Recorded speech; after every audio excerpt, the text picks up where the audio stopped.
Erev Tov Chavrim, I'm Stephen Benoon. You are watching Israeli News Live. Got some breaking news going on every direction you can possibly imagine.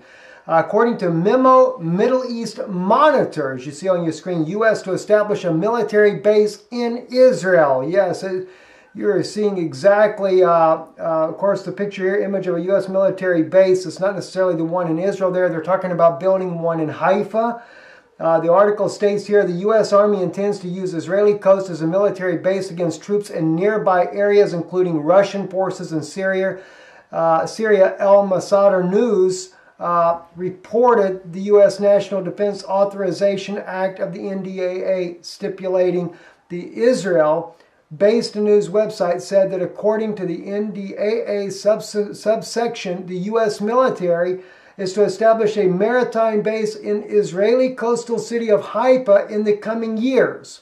The U.S. government ongoing assistance to Israel comes under Section 1259 of the National Defense Authorization Act of 2017, titled Authorization of the United States Assistance to Israel, which stipulated the maritime security and maritime domain awareness in the Eastern Middle Eastern Sea are critical not only to the security of Israel, but also to U.S. national security interests. Encourage the Department of Defense continue efforts to develop and improve capabilities in these areas.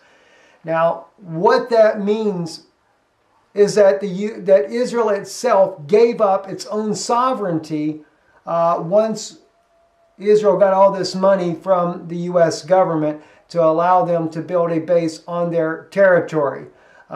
A Roman base, no less. That's the kind of things, guys, that just really trouble me to begin with, is that an actual U.S. military presence inside of Israel, something that's never been allowed by the Israeli government, would undermine Israel's sovereignty as a nation and would bring the nation actually under a Roman control. You don't think that Rome isn't pushing for this? I guarantee you they are.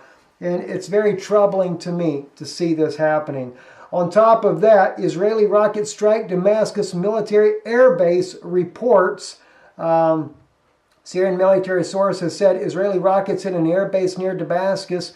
No casualties have been reported. However, Reuters reports the Israeli rockets hit Mizeh military report at about 3 a.m. on Wednesday. Syrian state media, Syrian Arab News Agency, also confirmed the report. Now, we just reported how that this airstrike that struck the Turkish military that no one wants to be talking about right about now, but how that happened on Tuesday. Now Israelis are hitting an airfield near Damascus. Isn't that a little bit odd, don't you think? A source said that the attack caused a fire, but there were no casualties. Israel launched a number of surface-to-air missiles from inside the occupied territories. Now, I don't agree with that. Israel is not an occupied territory. It was a mandated state, and actually the UN had mandated back in 1947 a Palestinian and an Israeli state. So for those of you that, I don't like it. I have to say it. I don't like the idea of two states, but that's the way the UN had started off, with Jerusalem being internationalized as an independent state ran by an external regime. So you want to talk about the U.S. putting a military base? That's because the Pope of Rome is about to land his little legs there inside of Israel and Jerusalem there, and he wants to make sure that he's got full protection of his Roman army there to help back him up there. So anyway, this is definitely going to cause what's happening right now with the government of Israel attacking Syria and Damascus. This is going to end up causing repercussions. I mean, thus far, the Syrian army has not retaliated whatsoever, and yet Israel has struck Syria over and over and over.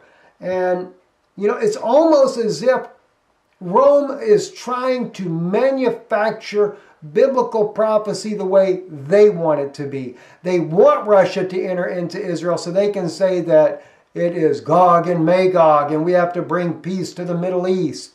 No, what they're doing it for is to instigate a war in order to bring all these Arab armies onto Israel's borders there to take and kill as many of the Jews as they possibly can. That's what their plan has been for decades, all the way back to Albert Pike's book there. So, you know, it's just sad to see that this is what's going on, but it's exactly what's happening and very concerning to me.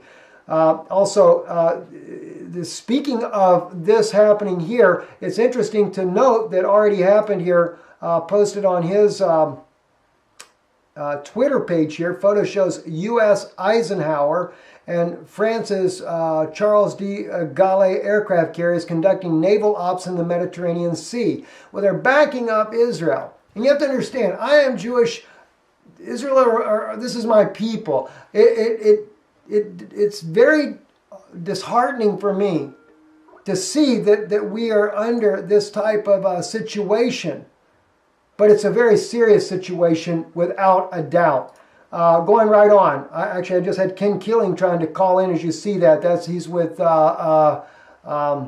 my good friend John B. Wells there. So maybe there's something going on with what we're seeing here. That's probably what they'd like to bring out as some of the things happening. Here in 100 killed, hundreds hurt as a quake strikes near Indonesia too, by the way, for those of you that know on that. And another thing that makes me think that Syria is involved in what's going on, we see that the Syrian army liberates another village near El Bab in Aleppo. So if Syria is moving closer and closer to El Bab, then we know that Turkey, which is direct competition with the Syrian government there, this is probably why there was an airstrike done yesterday there. I'm Stephen Benoon. You're watching Israeli News Live. Shalom.